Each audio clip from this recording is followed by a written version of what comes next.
Hi friends, welcome back to my channel. இன்றைக்கி நம்ம என்ன பார்க்க போகிறோன்னா சப்பாத்திக்கு சைட் டிஷ் பார்க்கலாம். சப்பாத்தி, பூரி எதுனாலும் தொட்டு சாப்பிட்லாம். ரெண்டு பொருளை வச்சு தான் பண்ண போகிறோம். அதுதான் வெங்காயம், தக்காளி. ரொம்ப டேஸ்டியாக இருக்கும். ட்ரை பண்ணி பாருங்கள். வாங்க, அதுக்கு நான் 2 வெங்காயம் கட் பண்ணி வச்சுருக்கேன், மீடியம் சைஸு. அதே மாதிரி தக்காளி மீடியம் சைஸு 2 எடுத்து கட் பண்ணி வச்சுருக்கேன். ஒரு பச்சை மிளகா, ஜிஞ்சர் கார்லிக் பேஸ்ட்டு, கருவேப்பிலை. தாளிக்கிறதுக்கு எண்ணெய், கடுகு, உளுந்தம் பருப்பு, சீரகம், உப்பு, மஞ்சத்தூள், மிளகாத்தூள்.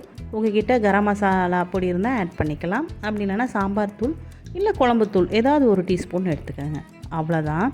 சோயா சாஸ் வந்து ஒரு டீஸ்பூன் எடுத்திருக்கேன். டொமேட்டோ கெச்சப் ஒரு டீஸ்பூன் எடுத்திருக்கேன். அவ்வளோதான். இதை வச்சு தான் பண்ண போகிறோம். இப்போ டக்குன்னு பண்ணிடலாம். ஒரு பேனை ஹீட் பண்ணுங்கள். ஆயில் ஊற்றிட்டு கடுகு, உளுந்தம் பருப்பு போட்டுக்கோங்க, சீரகம் போட்டுக்கோங்க. நல்லா வதங்கட்டும்.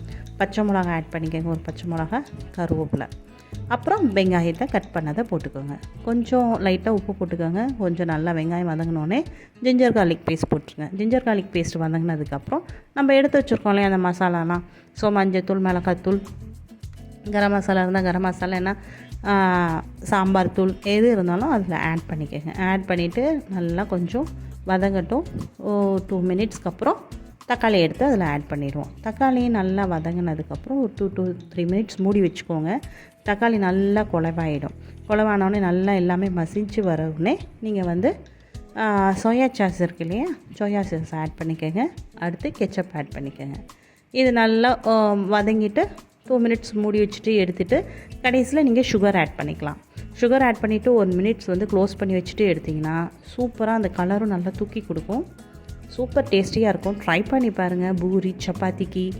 அப்படி இல்லையா நீங்கள் தோசை பண்ணிவிட்டு இந்த கிரேவி எடுத்து தோசை மேலே அப்படியே ஸ்ப்ரெட் பண்ணி வச்சு சாப்பிட்டாலும் சூப்பராக இருக்கும்.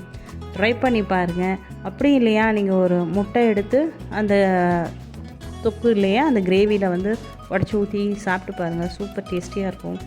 டேஸ்ட் பண்ணுங்கள். மறக்காமல் நம்ம சேனலை லைக் பண்ணுங்கள், ஷேர் பண்ணுங்கள், சப்ஸ்கிரைப் பண்ணுங்கள். தேங்க்யூ ஃபார் வாட்சிங்.